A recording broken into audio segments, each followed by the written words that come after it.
Hello everyone, എല്ലാവർക്കും head-up കീസിലേക്ക് സ്വാഗതം. ഒരു ഹെയർ പ്രോ എന്ന നിലയിൽ നിങ്ങൾ നിങ്ങളുടെ ക്ലയന്റ്സിന് വേണ്ടിയാണുള്ളത്. അതുകൊണ്ടാണ് ഞങ്ങൾ നിങ്ങൾക്കായി ഇവിടെയുള്ളത്. ഞങ്ങൾ വളരെ സന്തുഷ്ടരാണ്. നിങ്ങൾ ലോറിയൽ പ്രൊഫഷണലുമായി ചേർന്ന് മെന്റൽ ഹെൽത്തിന് വേണ്ടിയുള്ള ഈ പുതിയ കമ്മ്യൂണിറ്റി പര്യവേക്ഷണം ചെയ്യാം. മെന്റൽ ഹെൽത്ത് കണ്ടീഷൻ നമ്മൾ വിചാരിക്കുന്നതിലും സാധാരണമാണ്. ഓരോ വർഷവും 5-ൽ ഒരാൾക്ക് മാനസികാരോഗ്യ പ്രശ്നം അനുഭവപ്പെടുന്നു. നമ്മുടെ പ്രായമോ പശ്ചാത്തലമോ പരിഗണിക്കാതെ അവ നമ്മെയെല്ലാം ബാധിക്കും. ചിലപ്പോൾ അവയ്ക്ക് വ്യക്തമായ കാരണമുണ്ടാകും, ചിലപ്പോൾ ഉണ്ടാവില്ല.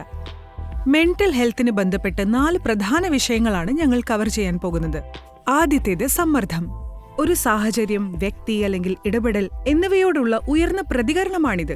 ഇത് യഥാർത്ഥത്തിൽ നമ്മുടെ ശരീരത്തെയും മനസ്സിനെയും കേന്ദ്രീകരിക്കുവാനും പ്രവർത്തിക്കുവാനും സഹായിക്കുന്നു.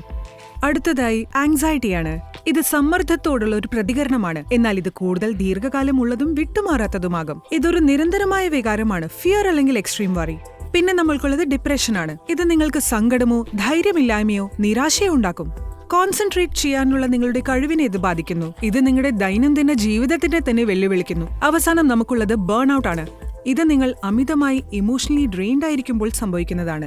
വർക്ക് ലൈഫ് ബാലൻസിനെ തന്നെ ഇത് ബാധിക്കും. ഫിസിക്കൽ, മെന്റൽ ആൻഡ് ഇമോഷണൽ എക്സോഷന്റെ ഉറവിടം ഇത് വിവരിക്കുന്നു. ഇത് പലപ്പോഴും നീണ്ടു നിൽക്കുന്ന സ്ട്രെസ്സിന്റെയും ഫ്രസ്ട്രേഷന്റെയും ഫലമാണ്.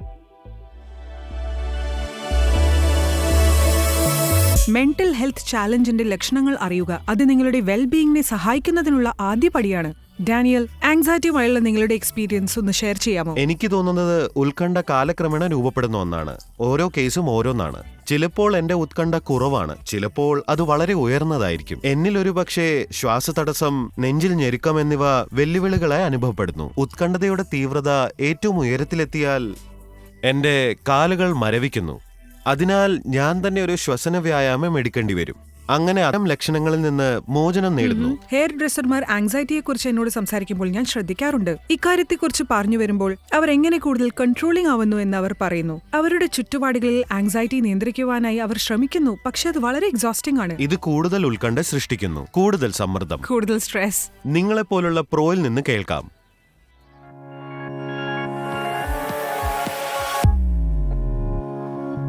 എന്റെ സ്ട്രെസ്സിന്റെ പ്രധാന കാരണമാണ് തലകറക്കം. ചിലപ്പോഴൊക്കെ ഞാൻ ഉണരുമ്പോൾ എനിക്ക് തോന്നുന്നു ഞാൻ കൺഫ്യൂസ്ഡ് ആണെന്ന്. ഇത് വിചിത്രമായ സ്റ്റേറ്റ് ഓഫ് മൈൻഡ് ആണ്.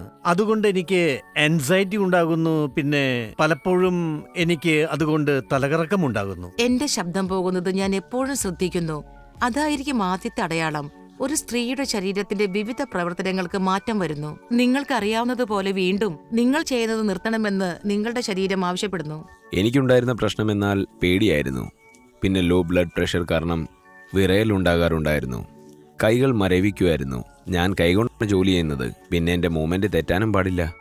ഇമോഷണൽ സ്ട്രെസ് കാരണം നല്ലവണ്ണം ഉറങ്ങാൻ സാധിക്കാറില്ല. അതായത് ഇപ്പോൾ ഒരു ക്ലയന്റ് അവരുടെ വിശ്വാസം എന്നിൽ ഉറപ്പിക്കുന്നു. അഥവാ ഞാൻ അൺസാറ്റിസ്ഫൈങ് ഹെയർ കട്ട് ചെയ്താൽ അതൊരു വിശ്വാസത്തെ തകർക്കും. അതെന്നെ കുറെ സമയത്തേക്ക് അലട്ടും. ഞാൻ ചുവരിലേക്ക് തുറിച്ചു നോക്കി. ഞാൻ ശൂന്യതയിലേക്ക് നോക്കിക്കൊണ്ടിരിക്കുന്നു. പെട്ടെന്ന് എനിക്ക് കണ്ണുനീർ വരുന്നു. ഞാൻ കരയുന്നു. ഞാൻ എന്തിനാണ് കരയുന്നത് എന്ന് അപ്പോഴാണ് തിരിച്ചറിഞ്ഞത്. ഞാൻ ശൂന്യാകാശത്തേക്ക് നോക്കി. ഒന്നിനെക്കുറിച്ചും ചിന്തിക്കുന്നില്ല. അതെ, ഒന്നിനെക്കുറിച്ചും ചിന്തിക്കുന്നില്ല. എന്നാൽ ഓർക്കുക, നാം എല്ലാവരും വ്യത്യസ്തരാണ്. വ്യത്യസ്ത അടയാളങ്ങൾ കാണിക്കുന്നു. എന്താണ് അനുഭവിക്കുന്നതെന്ന് നിങ്ങൾക്ക് അറിയില്ലെങ്കിൽ ഹെൽത്ത് കെയർ പ്രൊഫഷനുമായി സംസാരിക്കൂ. എന്നിരുന്നാലും പോരാട്ടത്തിന്റെ വ്യക്തമായ അടയാളം നിങ്ങളിൽ ഒരു വലിയ മാറ്റമുണ്ടെന്നാണ്, അല്ലെങ്കിൽ മറ്റൊരാളുടെ പെരുമാറ്റത്തിൽ. നിങ്ങളെക്കുറിച്ച് പറയൂ. ഈയിടെ നിങ്ങൾക്ക് എങ്ങനെ തോന്നുന്നു എന്ന് ചിന്തിക്കാൻ ഒരു നിമിഷം എടുക്കുക. വീഡിയോ പോസ് ചെയ്യുക. നിങ്ങൾക്ക് ആവശ്യമുള്ളത്ര സമയം എടുക്കുക, അനുഭവപ്പെടുന്നതോ തോന്നുന്നതോ പ്രതിഫലിക്കാനായി. നിങ്ങൾ പൂർത്തിയാക്കുന്നതുവരെ വീഡിയോ പോസ്റ്റ് ചെയ്യൂ. ഞങ്ങൾ ഇവിടെ കാത്തിരിക്കാം. നിങ്ങൾക്ക് എങ്ങനെ തോന്നുന്നു എന്ന് ചിന്തിക്കുവാൻ ഒരു നിമിഷം എടുത്തോളൂ. നിങ്ങൾക്കിത് ഓഡായോ ഡിഫിക്കൽട്ടായോ തോന്നുകയാണെങ്കിൽ വിഷമിക്കേണ്ട. നിങ്ങൾക്കത് വീണ്ടും ചെയ്യാൻ അവസരം ലഭിക്കും. ഒരു ഹെയർ ഡ്രസ്സർ എന്ന നിലയിൽ നിങ്ങൾ സ്വയം ശ്രദ്ധിച്ച ചില അടയാളങ്ങൾ എന്തൊക്കെയായിരുന്നു?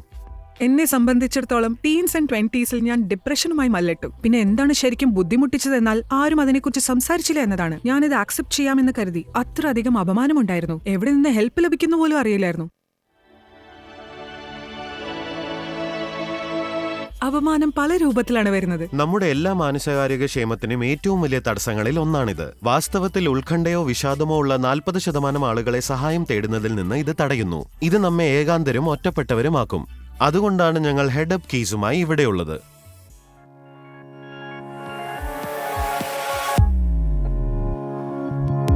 എല്ലാവർക്കും പ്രോബ്ലംസ് ഉണ്ടായേക്കാം. ഞങ്ങളത് അക്സെപ്റ്റ് ചെയ്യുന്നു.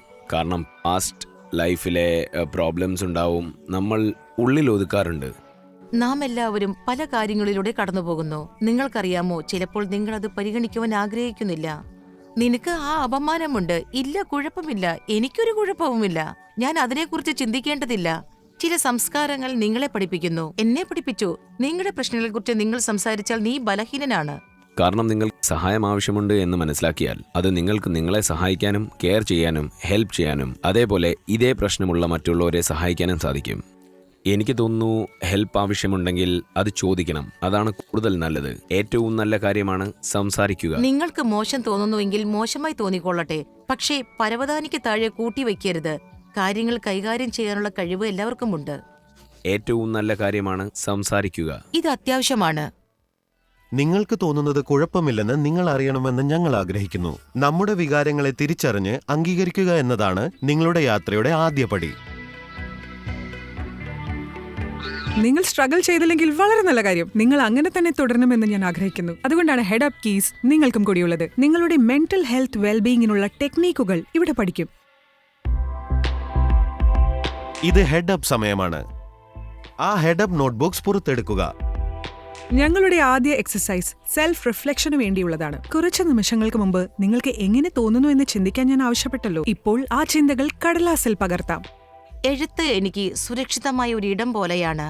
എനിക്ക് നന്ദിയുള്ള എല്ലാ കാര്യങ്ങളും ഞാൻ എഴുതാൻ തുടങ്ങുന്നു. ചില കാര്യങ്ങളോട് ഞാൻ ഗ്രേറ്റ്ഫുൾ ആണ്. എനിക്ക് നന്നായി തോന്നാത്ത കാര്യങ്ങൾ ഞാൻ വിട്ടുകളയുന്നു.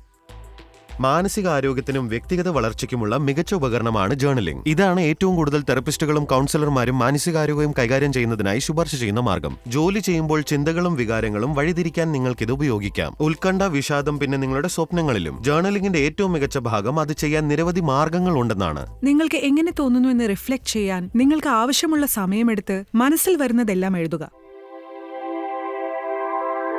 വ്യത്യസ്തമായ ചില മാനസികാരോഗ്യ പ്രശ്നങ്ങൾ നിങ്ങൾക്കറിയാം. അവയെ തിരിച്ചറിയാനുള്ള വഴികളും. അടുത്തതായി നിങ്ങളുടെ വെൽബീയിങ്ങിനെ സപ്പോർട്ട് ചെയ്യുന്നത് എങ്ങനെയെന്ന് പഠിക്കാനുള്ള സമയമാണ്. നിങ്ങളുടെ വർക്ക് സ്ട്രെസ് എങ്ങനെ മാനേജ് ചെയ്യാം, അത് ഹെഡ് അപ്പ് കീസിന്റെ അടുത്ത എപ്പിസോഡിലാണ്.